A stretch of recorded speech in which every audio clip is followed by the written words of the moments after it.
बिस्मिल्लाहिर्रहमानिर्रहीम। अस्सलाम वालेकुम नाज़रीन।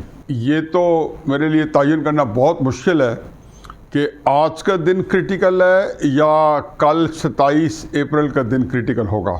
आज के दिन सियासी जमातों ने मुज़ाकरात करके और सुप्रीम कोर्ट साहिब को या साहिबा को ये बताना था कि हमने अपने तौर पे एक हमारे अंदर कॉन्सेंसस डेवलप हो गया है। और कल सुप्रीम कोर्ट के जो उम्र बंदियाल साहब का जो बेंच है जो इसी समाअत कर रहा है, उन्होंने इसके ऊपर कुछ फैसले सादर फरमाने थे, पजीराई बख्शनी थी या इसको डिसमिस करना था या इससे कोई तरह मसला निकाल के 14 मई के जो इलेक्शन का दिन है, जिस दिन इलेक्शन नहीं होने, उसके बारे में क्या कुछ होने वाला था। बहरहाल सियासी जमातों का आज इकट्ठ हुआ और टिका के हुआ। पीडीएम की टॉप की लीडरशिप बैठी, सारे लोग हैं। मेरा ख्याल है, जहाँ तक मेरी खबरें हैं, कि नवाज शरीफ साहब भी शरीक हुए, लेकिन टक्का सा जवाब कि हम जो है सुप्रीम कोर्ट की ना सालसी मानते हैं ना पंचायत मानते हैं, ना सुप्रीम कोर्ट पंचायती निज़ाम है। अब ये एक बहुत बड़ी बहरानी कैफियत है। लेकिन उससे ज़्यादा दिलचस्प सूरत हाल के उमर बंदियाल साहब जो हैं आज मिस्टीरियसली, यानी कि एक पुरस्कार तरीका इसलिए करें कि जिसमें चेमे गोइयाँ हो रही हैं, उन्होंने आज वो सुप्रीम कोर्ट के अंदर जो उन्हें कदम रंजा नहीं फरमाया। उनका बेंच, उनके सारे केसेस डीलिस्ट हो गए और वो आज नहीं आए। मेरी इत्तलात के मुताबिक उनकी तबीयत नासाज है और मैं फुल मार्जिन देता हूँ कि ये तबीयत जो है वाक़तन जेन्युइन नासाज है और वो कल आएंगे। और अगर कल भी तबीयत नासाज हुई तो फिर कल भी नहीं आएंगे। लेकिन एक बात तय है कि जो शकूक शुबात होंगे, जो चेमे गोइयाँ होंगी, वो एक हकी सच्ची हैं। लोग यही कहेंगे कि जी उमर बंदियाल साहब जो है चीफ जस्टिस सुप्रीम कोर्ट से पतली गली से नीवे नीवे होकर निकलना चाहते हैं। ज़ाहिर है उसका भी इम्कान मौजूद है। देखिए क्या सूरत हाल थी। अमकानी सूरत हाल ये थी कि सुप्रीम कोर्ट का फैसला जो है उसके लिए सियासी जमातें कॉन्सेंसस करती। उन्होंने साफ इनकार कर दिया। उन्होंने कहा जी हम 4-3 का फैसला मानते हैं, हमारे नज़दीक तो सुप्रीम कोर्ट ने ये पिटीशन डिसमिस कर दिया। हम मुज़ाकरात पीटीआई से ज़रूर करेंगे लेकिन पार्लिमानी सतह पे करेंगे, यानी उनके कुछ पार्लियामेंट में लोग होंगे, उनसे बातचीत कर रहे होंगे कि आप पार्लियामेंट में वापस आ जाएँ, आप बेशक ये असम्बलियाँ भी नहीं बहाल करवा लें पंजाब की, ये सारी वो ऑफ़र कर रहे होंगे और आए चलते हैं 27 के इलेक्शन की तरफ। मेरे नज़दीक इमरान खान साहब को के लिए बेस्ट पॉसिबल सिचुएशन है कि वो ये काम कर लें। अब इमरान खान साहब को तो मैं कई छोटे टुकड़ों में कर चुका हूँ, मैं अपने मौजू से हटना नहीं चाहता हूँ, लेकिन उसके अंदर बेशुमार चीज़ें हैं कि इमरान खान साहब की सियासत जो है वो तहरीक इंसाफ तक नहीं, अपने तक महदूद है। उसके अंदर वो उनकी ज़ात जो है वो, उसके बाद अगर तहरीक इंसाफ की सियासत जो है उनके बाद मौत कोई 50 साल बाद, 30 साल बाद पीपल्स पार्टी की तरह उनकी कोई दिलचस्पी नहीं है। ये सारा जो खेल तमाशा था, जो उनका एक आइडियलिज्म था, जो रूल ऑफ लॉ था, उसे ही बात करेंगे कि रूल ऑफ लॉ ने ही तो उसे बेड़ा गर्क किया है कि कैसे रूल ऑफ लॉ ने आके आज हमें मज़ीद मुश्किलें फंसाया है, उसे बात करेंगे। तो इमरान खान साहब तहरीक इंसाफ के अंदर क्या चाहते हैं क्या नहीं चाहते, उनको ये बात वारा नहीं खाती। हाँ, अगर वो सियासी जमात होती जैसे जुल्फ़िकार भुट्टो साहब की पीपल्स पार्टी थी तो कौमी इत्तेहाद की सारी शराइत मान गई थी जब वो सड़कों पे थी, और सब कुछ मानने के बाद नए फ्रेश इलेक्शन सारा कुछ मान गया कि माशाअल्लाह किया। अब हम ये 3 प्लेयर जिनको मैं हमेशा डिस्कस करता रहा हूँ पिछले जब से वीलॉग शुरू किया 2-2.5 साल से, कि एक एस्टेब्लिशमेंट है, एक उस वक्त हुकूमत इमरान खान साहब की थी और एक अपोजिशन थी। आज एक हुकूमत है जो कि पीडीएम, पीपल्स पार्टी, एएनपी और बाकी जमातों के इत्तेहादियों की है, एक एस्टेब्लिशमेंट और एक इमरान खान साहब की पीटीआई जो अपोजिशन में है। अब इसमें इमरान खान साहब जो हैं वो पीडीएम ने कहा है कि हम जो है मुज़ाकरात करेंगे पार्लिमानी से उससे, और उसमें ज़ाहिर है कि जब पार्लिमानी को उन्होंने किया है तो उससे जो मेरा दिमाग जाता है वो अभी भी पीटीआई की जो नुमाइंदा हैसियत है उसको तस्लीम करते हैं। उनका ख्याल है कि अगर ये पार्लियामेंट में आ जाए, यानी कि उनके एमएनए एमपी करेंगे तो उसके लिए गुंजाइश भी निकाल लेंगे। अदालतों ने स्टे दिया हुआ है, सबको वापस ले लेंगे। अब उसके साथ ये होगा कि ये कहेंगे कि अच्छा भाई, अब वो कहेंगे हमें कितने नफलों का सौदा हुआ है। वो ये भी कहते थे इमरान खान साहब के ये निगरान हुकूमत ख़त्म हो जाए, वो कहेंगे अच्छा जी आप इसको दोबारा बहाल करवा लें, हम आपको ये भी इजाज़त देते हैं। क्या बहाल कर दें, और ये कॉन्सेंसस करके उस सुप्रीम कोर्ट को दे देंगे, और सुप्रीम कोर्ट के पास कोई चॉइस नहीं होगी कि वो उनकी असम्बली भी बहाल कर देगा और इलेक्शन भी 27 होंगे। अब यहाँ पे तो रुक जाएं। अब पीडीएम ने जो कुछ आज किया है और तहरीक इंसाफ क्या कुछ करेंगे नहीं करेगी और क्या कुछ हो चुका है, सुप्रीम कोर्ट क्या चाहती है। सुप्रीम कोर्ट का जो है बिल्कुल जो सामने आती है वो ये है कि उमर अजहर बंदयाल साहब ने जिस तमतरा के साथ, जिस करोफर के साथ ये सुप्रीम कोर्ट लगाई थी, और फ्रॉम नोवेयर कहते हैं कि दूर की कोड़ी ला के ये 184(3) सुनना शुरू कर दिया था, जैसे सारी कंट्रोवर्सी पैदा हुई। उससे पहले तो चलो छोड़ देंगे 63A की क्या तशरीह की और चौधरी परवेज़ लाई बाद में कैसे वज़ीर आला बने और उसमें क्या क्या कुछ तोहमतें लगी उमर अजहर बंदयाल साहब के बेंच के ऊपर, आइन रीराइट किया। ये साथ वाले बेंच में एक मेंबर जो था 3 में से एक ने यह बताया कि आप आइन रीराइट कर रहे हैं, इसको छोड़ें। लेकिन उनके ज़हन में था कि 15 सितंबर से पहले अगर तहरीक इंसाफ को मैं इलेक्शन दे दूँ, कम से कम सूबे का आ जाए, तो तहरीक इंसाफ जो है मेरी इतनी ममनू हो गया, और उसमें इमरान खान साहब को स्पेस दूंगा, इधर से उनको नायल करा दिया जाएगा, मैं उसको वागजा कर दूँगा, जो कुछ है पता नहीं। अभी भी ज़ाहिर है अदालतें तो मौजूद हैं, हो सकता है अदालतें अभी भी कुछ ना कोई निज़ाम चलाती रहे। तो उनके नज़दीक ये था कि मैं जैसे ही काम होगा तो उसके बाद मैं सुरखरू होकर जाऊंगा, फिर भले से इमरान खान साहब आएंगे, उनको सदर मोहतरम बना देंगे। हो सकता है कि इमरान खान साहब इसी दौरान में जो ज़ाहिर है वो मरकज़ में तो आ नहीं सकेंगे, ये रिटायर हो जाएंगे, सुप्रीम कोर्ट में तो कोई वापस लाया नहीं जा सकता।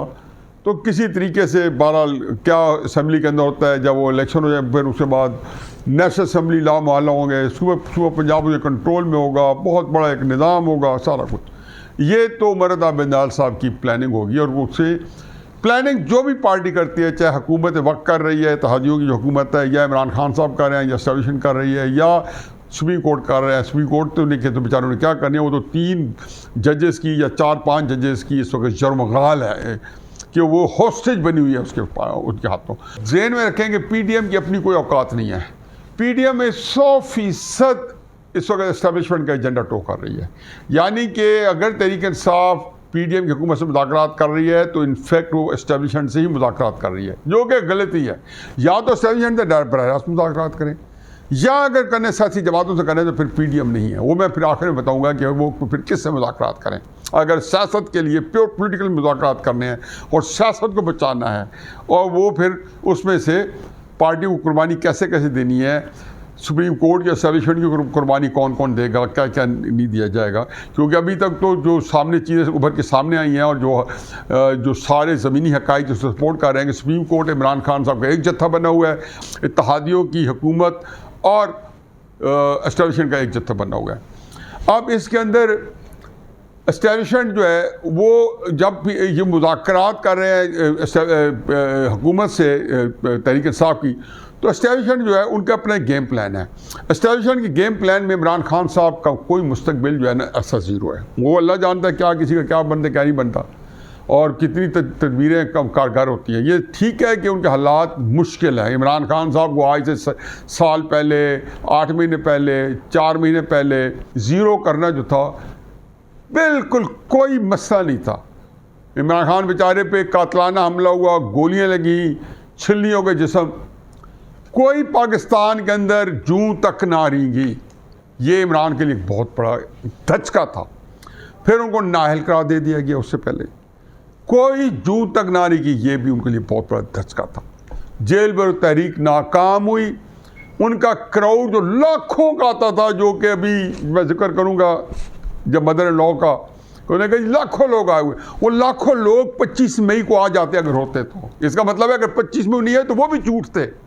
ये मेरे ज़हन में रखे, तहरीक इंसाफ को बंदे देख रहे तो समझे कि खुदा के वास्ते अपने आप को ये धोखे दे दिए थे। इसी वजह से आपको ज़्यादा झटका मिला जब 25 मई 2022 को लॉन्ग मार्च में बंदे नहीं निकले। फिर 26 नवंबर को कितनी दफ़ा दर्जनों कह चुका हूँ कि कसम कुराने ली गई लोगों से, हल्फ लिए गए जलसों में कि वो आएंगे 26 नवंबर को रावलपिंडी में आर्मी चीफ अपॉइंट रुकवाने के लिए। बुरी तरह नाकाम हो गया। जो क्राइसिस है वो ये है कि एस्टेब्लिशमेंट के लिए उस वक्त इमरान खान साहब को ख़त्म करना आसान था, अब एस्टेब्लिशमेंट के लिए शायद मुश्किल, लेकिन अभी भी उनके इरादे जो हैं वो बिल्कुल अटल हैं।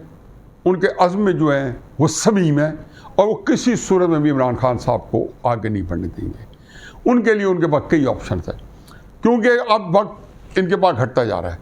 इलेक्शन जो है खुद ब खुद एक ऐसे स्टेज में जा रहे जिसमें नहीं होगा। एक जगह आ गया मैच के जिसमें सुप्रीम कोर्ट जो है उसने एक इमरान खान साहब को 90 दिन के इलेक्शन की एक क्लास को कतई नज़र इसके कि बाकी क्या कहता है, कतई नज़र इसके कि सुप्रीम कोर्ट ने 63A करके परवेज़ की हुकूमत बहाल की, कतई नज़र इसके कि क्या कुछ बाकी जो है सब कुछ गलत हुआ। इखलाकी तौर पर एक क्लास है जिसको हर एक ने कहा कि हाँ यार 90 दिन के अंदर इलेक्शन है। इमरान खान साहब को भी इखलाकी सपोर्ट मिल गई, सुप्रीम कोर्ट को भी एक बस सोशल मीडिया के अंदर टग ऑफ वॉर के अंदर उनको एडवांटेज था तो सुप्रीम कोर्ट के इमरान खान साहब को कि 90 दिन के अंदर इलेक्शन होने चाहिए थे। और हम ये तो पीडीएफ भाग रही है, पीडीएफ वैसे ही भाग रही थी, इसका भी तासुर ठीक था। तासुर भी ऐसा है क्योंकि उनके पास पोलिटिकल स्पेस नहीं है, सारी पोलिटिकल स्पेस इमरान खान साहब ने ऑक्यूपाई की हुई है। चुनाचे इलेक्शन के बारे ये तासुर भी कि वो इलेक्शन नहीं चाहते और ये भी कि ये इलेक्शन 90 दिन में होना चाहिए। इस सारे ने पिछले 2-3 महीनों में इमरान खान साहब को कानूनी तौर पे, इखलाकी तौर पे थोड़ा सा एडवांटेज ये होता क्योंकि लोग पीटीआई का सोशल मीडिया जो है वो इतनी भरमार थी कि 4-3 का डिसीजन भी नहीं मानते थे। लेकिन बहरहाल सुप्रीम कोर्ट के अंदर स्प्लिट थी, इससे वाहिद था जो एक एडवांटेज था, चाहे उसका कितना अंडरमाइन करते रहे तरीके साहब काजी फैज़ साहब जैसे बंदों का उन्होंने सोशल मीडिया पर क्या कैंपेन चलाए। हकीकत यही थी कि सुप्रीम कोर्ट के अंदर स्प्लिट है। बिल आखिर तरीके साहब वाले आ गए जी, 8 जजेस जो है उमर अता बंदियाल साहब के पास है। मैं कहता था भाई बीबो 8 जजेस जो है जिस दिन सुप्रीम कोर्ट बैठेगी तो आपको अंदाजा हो जाएगा कि उमर अता बंदियाल के साहब के साथ 3 से 5 जजेस भी रह जाए तो आप कहें बहुत बड़ी कमाल है, उनकी कमाई है। ये मज़ाहिर है नकवी साहब अगर काजी फैज़ के नीचे इमरान खान साहब के खिलाफ फैसले ना दे रहे हो तो आप कहेंगे हफीजुल्लाह खान आपने झूठ बोला है। ये मैं आपको अभी बता रहा हूँ। और मैं इन जजों के सारों के सारा प्रोफाइल होता है विकीपीडिया पे, वो गूगल करें सबका प्रोफाइल आ जाएगा, कौन कितने पानी में, कौन जज कितना जो है माई का लाल है। वो गए ज़माने, वो जब किसी ज़माने में कौन से वक्त में एस्टेब्लिशमेंट के सामने जजेस खड़े हुए हैं आज तक, जो 2-3 बेचारे होते थे मिनॉरिटी में होते थे। वो तो जस्टिस कार्नीलियस भी था मुनीर के बेंच में, जो पहला बेंच बना था जब पाकिस्तान का सत्यानाश किया था सुप्रीम कोर्ट ने। दूसरा बना तो जज कार्नीलियस ने 200 केस के अंदर मुखालफत की थी। तो ये जो है ना उससे 3-4 बदली हुर्रियत थे। अब वो बात है कि बदली हुर्रियत को तो इस वक्त एस्टेब्लिशमेंट शूट कर रही है और वो जो बंदे हैं जो एस्टेब्लिशमेंट के कंधों पे चढ़ के जिन्होंने प्रमोशन ली, सुप्रीम कोर्ट तक एलिवेट हुए, वो अब क्या है एस्टेब्लिशमेंट की आंखों में आके दिखाएंगे। बदकिस्मती है लेकिन ये सच है। तो चुनाचे ये जो बदले हुए बने वो नहीं बन सकते थे। ठीक है इंसान को लालच, तमा, हिर्स हो सकता है चीफ जस्टिस साहब के कुछ अज़ाइम हो, वो अल्लाह ताला ने देखो उन अज़ाइम को भी खाक पे मिलाना था। मैं तो कई दफ़ा कह रहा हूँ कि ये जो आ रहे हैं एक के बाद दूसरे, दूसरे बाद तीसरे, ये साकिब निसार साहब रोज़ाना बेचारे पकड़े जाते हैं रंगे हाथों। वो ऐसा किसी में आता हाथ, वो चीखें निकल रही होती हैं, वो फिर देखते हैं इसमें क्या, इसमें क्या। सारे ये कहते हैं जहाँ चौधरी साहब की 1 करोड़ रुपये तरीके साहब को के साथ लेके और MP का टिकट लेना है तो उन्होंने डिसोन नहीं किया, उन्होंने कहा इसके बुराई क्या है। तो वो आखिर में यही कहते हैं तरीके साहब वाले, सुप्रीम कोर्ट जो बंदा पकड़ा जाए वो कहता है कि इसमें बुराई क्या। चुनाचे एस्टेब्लिशमेंट जो है उनकी गेम तो ये है कि जी सुप्रीम कोर्ट को इससे पहले कि वो सरेंडर करे अब जलील कर ही दिया जाए और उसके बाद वो सुप्रीम कोर्ट में उनको काजी फैज़ साहब, मशहूर शाह और मंदूखा उनको वो भी वारा नहीं खाएंगे। पता नहीं उसके बाद क्या निज़ाम आता है। लेकिन फ़िलहाल जो है अगर उन्होंने उमर अता बंदियाल वगैरह को सुप्रीम कोर्ट के अंदर मार्जिनलाइज कर लिया, जो कि करना उनके मुश्किल नहीं है। बहुत वर्स्ट के सिनेरियो में मेरा ख्याल है, लोगों का ख्याल है कि एस्टेब्लिशमेंट उनको डिफाई करेगी नहीं। उनको अगर ये से कि अभी उनको थोड़ा और स्पेस दी जाए उमर अता बंदियाल साहब को और वो कल अदालत लगाते हैं और वो 14 मई का इलेक्शन कराते हैं तो शहबाज शरीफ ने कहना मैं नहीं कराता हूँ तो कोई प्राइम मिनिस्टर को डिस्क्वालीफाई कर दिया जाएगा। वो यही तब तैयार है। इत्तेहादियों की जमातों के दरमियान ये तय हुआ है कि अगर पूरी असम्बली में डिस्क्वालीफाई हो जाए तो अगले दिन नया प्राइम मिनिस्टर बना के हम भेज देंगे। इसमें सुप्रीम कोर्ट की फिर हार है। ये तो हो नहीं सकता कि सुप्रीम कोर्ट कहे कि मैं ही अकेले हूँ जिनके पीछे अखलाकी जवाब है कि अपने जजेस के खिलाफ बैठे हैं, उधर से ये हो गया असम्बली जो है उनके खिलाफ बैठी है और उसके बाद वो कहेंगे जी और एस्टेब्लिशमेंट सारी की सारी खिलाफ बैठी है। वो ये चाहे कि सुप्रीम कोर्ट के एस्टेब्लिशमेंट डिफाई करे, वो फौज को ऑर्डर करे कि इलेक्शन कराए। ज़ाहिर फौज नहीं करा सकती, इलेक्शन तो इलेक्शन कमीशन कराना है, उसके लिए उनको पहली मदद एग्जीक्यूटिव से चाहिए, वज़ीर आज़म से चाहिए, हुकूमत से चाहिए। हुकूमत ने ही पहला डिफाई करना है। इलेक्शन कमीशन तो क्या हम कराते हैं जी, हुक्म दिया सुप्रीम कोर्ट साहब को, कहा जी हम तो, उन्होंने शेड्यूल दे दिया, उन्होंने एप्लीकेशन ले लिए, एतराज़ात ले लिए, सारे कैंडिडेट्स फाइनल हो गए, ये इलेक्शन कमीशन करा रहे हैं। आगे हुकूमत ने कहा उनको जगह देनी है, स्कूल देने हैं, ये फौज तो नहीं दे रहे। तो चुनाचे एस्टेब्लिशमेंट जो है वो फिर एक बड़ी खूबसूरती से वो चाह रही है कि उनकी जो बी टीम है हुकूमत, जो उन्होंने पहले तरीके से टकराई रखी है, वही उन्होंने टकरा रखी है सुप्रीम कोर्ट के साथ। अब मुझे लगता तो ये आज के हालात से क्राइम ये बताते हैं कि उमर अत्ताब बंदयाल साहब जो है वो थोड़ा सा 2 स्टेप पीछे चले गए, बीमार हो गए हैं, और बीमारी की हालत में शायद हो सकता है कि वो 2-4 दिन में इलेक्शन की तारीख जो है मुलतवी कर दें। और ये भी हो सकता है कि वो थोड़ा सा कुछ स्टैंड ले लें, और उसके बाद यही होगा कि जब कोर्ट बनेगा तो अगले दिन काजी फैज़ ईसा साहब जो है कम अज़ कम जो है 9 जजेस के साथ बैठ के और उमर अत्ताब बंदयाल साहब को डिसमिस करेंगे और सुप्रीम कोर्ट बैठेंगे, मेजॉरिटी जज उनके साथ होंगे और उमर अत्ताब बंदयाल साहब देखते रह जाएंगे। 1998 के जो वाक़यात हैं वो अपने आप को रिपीट करेंगे।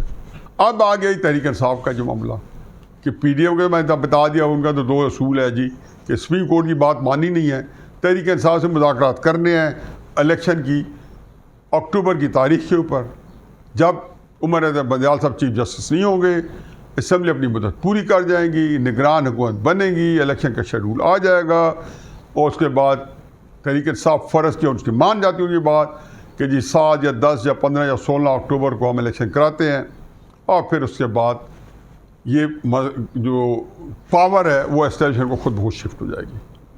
सारी चीज़ ऑटोमेटिकली, जैसे पंजाब हुकूमत एस्टेब्लिशमेंट के पास पहुंच गई है, KP की हुकूमत एस्टेब्लिशमेंट के कंट्रोल में आ गई है, इस तरह मरकज़ हुकूमत भी प्योर आएगी। गो के आप मौजूदा हुकूमती एस्टेब्लिशमेंट की अपनी हुकूमत है, इनके जाने के बाद प्योर होगा। मोहसिन नकवी साहब टाइप या आज़म खान साहब टाइप उनकी अपनी हुकूमत होगी, जिसमें वज़ीर आज़म होगा, अपना लॉ मिनिस्टर होगा, अपने उनके बाकी होंगे अटॉर्नी जनरल, अपनी मर्ज़ी को जजेस लाएंगे, सारा कुछ। अब जी असल मसले का हल क्या है, उसमें आप ये देखें कि अल्लाह का करना क्या होगा। इमरान खान साहब रूल ऑफ लॉ की बात करते थे, मैंने तो पार्टी बनाई रूल ऑफ लॉ के लिए। अब रूल ऑफ लॉ या rule of mother of law यानी कि आइन, या rule of mother in law यानी कि सास। इमरान खान साहब ये 1996 की तहरीक जो रूल ऑफ लॉ की है, हाफिज अब्दुल्ला साहब ने बड़ी खूबसूरत की, वो मदर इन लॉ पे आ गई कि रूल ऑफ लॉ जो है से शुरू तहरीक वो आके मदर इन लॉ के ऊपर इख्तिताम पजीर हुई। इसमें और कुछ नहीं है, इसमें क्राइसिस सिर्फ ये है कि मदर इन लॉ जो है वो बड़ी बेचारी मनाजात, दुआएं, सारे मुबालगे और चीफ जस्टिस को इन्फ्लुएंस करती नजर आ रही हैं। कतई नजर है कि टेप होनी चाहिए, नहीं होनी चाहिए। इमरान खान को तब सोचना था जब जावेद इकबाल की टेप जो है वीडियो जो है वो चैनल जो अपने TV चैनल पे था, वज़ीर आज़म साहब इमरान खान अपने एडवाइज़र के ताहिर खान के चैनल पर नशर करवा रहे थे और जावेद इकबाल की बाजू बनवा रहे थे, और लोगों की इस तरीके से सारी बातें आ रही थी, लोगों को वीडियोज़ भेजी जा रही थी उस वक्त करते। लेकिन अब वो कहते हैं ना, जो करते रहो भरते रहे। तो इस वक्त अब देख लें इसमें कि ये अच्छी खबर है, बुरी खबर है कि हमारी एस्टेब्लिशमेंट जो है फॉर द राइट रीज़न और द रॉन्ग रीज़न बड़ी स्ट्रॉन्ग है। ये तो नहीं हो सकता था जैसे मैं कहता था कि तहरीक इंसाफ वालों को मैं कहता हूँ कि या इमरान खान नहीं है या एस्टेब्लिशमेंट नहीं है, ऐसा ट्रस्ट ऑफिसर एतमाद का फुकदान है, इनमें से एक नहीं है। तो कहते थे अच्छा इसका मतलब है कि एस्टेब्लिशमेंट पहली दफ़ा शिकस्त खा जाएगी। उनको ये नहीं पता कि एस्टेब्लिशमेंट का शिकस्त खाने का मतलब है पाकिस्तान तहलील हो जाएगा। मैं तो एक बात 70 साल से कह रहा हूँ कि एस्टेब्लिशमेंट को पाकिस्तान की सियासत में दखल नहीं देना चाहिए, लेकिन मैं इस कॉस्ट पर नहीं कहता हूँ कि पाकिस्तान टूट जाए। मैं फिर स्पेस दूंगा, मैं कहता हूँ नहीं, भले से कुछ देर के लिए आ जाए कि पाकिस्तान बच जाए, बाद में हम एस्टेब्लिशमेंट से फिर छुड़वा लेंगे 5 साल बाद। मैं नहीं चाहता हूँ कि हिंदुस्तान आगे बैठ जाए यहाँ पे पाकिस्तान के खिलाफ। ये मेरे लिए सुहान रूह है। जिन्होंने देखने जाके हिंदुस्तान में आज मुसलमानों की हालत देख लें, ये एस्टेब्लिशमेंट भी सारी बुराइयों के साथ, सारे गुनाह कबीरा के बावजूद गनीमत है। फिर आसिफ मुनीर साहब के बेचारों का कसूर क्या था? इनको तो आप इमरान खान साहब ज़बरदस्ती धकेला आपने इस काम के लिए। आपने जो मूवमेंट चलाई, आपको अंदाज़ा नहीं कि फौज के अंदर कितना गुस्सा है कुछ रैंक्स में। 3-4 जर्नल जरूर खुश हुए थे कि आपने लॉन्ग मार्च किया आसिफ मुनीर साहब की अपॉइंटमेंट रुकवाने के लिए। उनको आपने पहले से डिफेंस में मिला। 3-4 महीने तो आपको इसलिए एडवांटेज मिल गया है भाजपा के बाद भी कि आसिफ मुनीर साहब को आप लोगों ने बैकफुट पे डाल दिया। पहले ही सोशल मीडिया उनके आने से पहले ही रिटायर्ड लिखना शुरू कर दिया, क्या क्या बकवास होते रहे। चुनाचे इमरान खान साहब आपके पास जो है अब जो पीडीएम है वो जो आपको इलेक्शन मांग रही है, आप बुनियादी तौर पे एक दफ़ा तो इलेक्शन देते हैं जो कि मिलने नहीं है। इलेक्शन अक्टूबर में भी नहीं होने। अब इलेक्शन बहुत दूर निकल गया कि जो तरीका आपने अपनाया लड़ के लेने का, उसके अंदर आपको बहुत मकबूलियत मिली है, बड़ी पॉपुलैरिटी मिली है। अब देख लिया ना कि वो पॉपुलैरिटी जो हमारे दोस्त सोहेल वड़ाई साहब कहते हैं कि मकबूलियत के साथ कबूलियत होनी चाहिए, मगर ना मकबूलियत ने आज तक काम नहीं दिखाया। मुझे पता है ना, मेरे नज़ीर साहब भी भुट्टो साहब की मकबूलियत के साथ जब कबूलियत मिली तो 1988 में दोबारा इन्होंने सियासत हुई, मगर बैठ कर दी। चुनाचे बेस्ट सोल्यूशन तो यह है कि जो भी है पीडीएम की हुकूमत के साथ आप मामला कर लें। ये इमरान खान साहब जो है उन्होंने इशारा भी दिया कि पार्लियामानी सतह पर हम गुफ्तगू करेंगे, यानी कि इलेक्शनों के लिए, और एक तारीख, और पीडीएम जो है उसके बाद कोई रीज़न नहीं है कि आपको अक्टूबर से पहले तारीख दे दे। वो पिछाड़ चुकी है सुप्रीम कोर्ट को। अब देख लें सुप्रीम कोर्ट मज़ीद अपने आप को ख़राब करेगी क्योंकि उनके अंदर स्प्लिट है। बात कहता हूँ स्प्लिट है, और ये स्प्लिट जो है तो उमर बंदयाल साहब को जल्दी पता चल जाएगा कि 9 जजेस उनके मुकाबले में बैठे हैं, और 10 और 11 भी हो जाए तो अब हैरान ना हो कि अब्दुल्ला खान ने कोई यहाँ पे जो है कोई जायजा निकाल के बता दिया है। ये आम फहम सी बात है। फाइनली जो मैं कहता हूँ जी कि एक और भी तरीक़ाकार है, और वो है कि इमरान खान साहब जो है ना नवाज शरीफ और फजल रहमान को अप्रोच करें। ये दोनों बंदे जो है ना एस्टेब्लिशमेंट के नहीं हैं। इमरान खान मैं आपको गारंटी करता हूँ, बाकी जितना उससे मुज़ाकरात आप कर रहे हैं ना वो एस्टेब्लिशमेंट के हैं। 2 बंदे, एक का नाम है मियाँ मोहम्मद नवाज शरीफ। अब आप क्यों नहीं तारीफ कर दे कि जनरल बाजवा का भी मारने वाला बंदा, और प्रेशर किस पे था? इमरान खान ने तो कह दिया मैं एक्सटेंशन देता हूँ। शहबाज शरीफ को हकीकत एक हॉल आते थे कि मैं कैसे नवाज शरीफ साहब ने उनको एक्सटेंशन ना दी तो मैं पाकिस्तान कैसे जाऊँगा। उन्होंने कहा मैं 3-4 दिन और नहीं जाता हूँ। मिन्नते तरले पूरी दुनिया, क्या मोहम्मद बिन सलमान शहजादा और क्या किंग सलमान, क्या अमेरिका, सारे। उन्होंने कहा नहीं एक्सटेंशन नहीं दूंगा। जनरल बाजवा खुद जो है मिनटे तरले, फिर और कई उम्मीदवार लग गए फैज़ अमीर जैसे कि जी इमरान खान हमने पैदा किया, हमें इसको मारना आता है, हमें दे दो। उन्होंने कहा नहीं। जनरल आसिम मुनीर पहले कह दिया था, जनरल आसिम मुनीर ये नहीं मैं जानता था, या वो मेरा ख्याल था कि नवाज शरीफ की नज़रों में अब उसके अलावा कोई जचेगा नहीं आसिम मुनीर, क्योंकि सारे जर्नैल जो थे वो पार्टनर क्राइम थे जो जनरल के साथ 5-6 थे सिवाय आसिम मुनीर के, जनरल बाजवा साहब के साथ। चुनाचे हल ये है कि इमरान खान साहब ये जो आपके आ रही हैं ऑडियो, मदर ऑफ लॉ जो है कॉन्स्टिट्यूशन है, उसकी बजाय इमरान खान साहब आपने आसरा ले लिया मदर लॉ का, और फिर उसने क्या कसर छोड़ दी है। उधर से साकिब निसार साहब के छोटे छोटे चुटकुले आते रहते हैं ख्वाजा तारिक रहीम के साथ, उनकी बीवी उधर फिट है बंदयाल के साथ, घर वालों के साथ, इधर ये उनके साथ फिट है साकिब निसार साहब और ख्वाजा तारिक रहीम साहब। क्या अल्लाह ताला ने सिलत दिखाई है, वसातें देनी पड़ रही हैं। वजात देना तकलीफ दे काम है। ज़ाहिर है आप इस मकबूलियत को इंजॉय करना चाहते थे। आपका ख्याल था कि अगर मैं नवाज शरीफ को मिला, फजल रहमान को मिला, तो मुझे कहेंगे ओ तुम तो इनको करप्ट कहते रहते। ज़ाहिर है कुछ तो थूक चाटना पड़ती है। अब ये कहना है कि मैं इस मकबूलियत को लेके, और वो भी कल वो नहीं मिलेगा। नवाज शरीफ और फजल रहमान के साथ अगर आपने अप्रोच कर ली, बैक चैनल में 1-2 पहले रब्ता करो, उनसे हो गया तो आपकी ज़ात मुबारका के अंदर भी कुछ बच जाएगा और सियासत भी कुछ बच जाएगी। इसके बाद जो निज़ाम आएगा वो टोटल स्टेशन के 100% कंट्रोल में होगा। आपके वक्त में 90% कंट्रोल में था, नवाज शरीफ साहब के वक्त में 30 से 40% कंट्रोल में था, बल्कि 50 था क्योंकि सारे दारू को कंट्रोल कर रहे थे। तो सिर्फ इस मसले का हल जो है इमरान खान साहब, नवाज शरीफ साहब और फजल रहमान साहब के बराह रास्त मुज़ाकरात हैं, जिसमें इमरान खान साहब को ना इलेक्शन गारंटी में फिर भी नहीं करता हूँ, लेकिन एक सियासत जो है उनकी, और एस्टेब्लिशमेंट के मुकाबले में अगर उनको सियासत करनी है तो यही 2 किरदार हैं जो कि उनकी सियासत का बोझ जो है उनके साथ शेयर कर सकते हैं। वगरना वो अकेले ही हैं इस मैदान में। अपनी सियासत जो है उनकी वो एक इख्तिताम के करीब है। इतनी बड़ी सियासत के पूरे पाकिस्तान में मैं कहूँ कि उन्होंने किसी का कख नहीं छोड़ा। उसके बाद वो सियासत जो है वो आपको कुछ दिए बगैर आपको ही निगल जाए, ऐसी सियासत खाक हमालन अलल बलाग।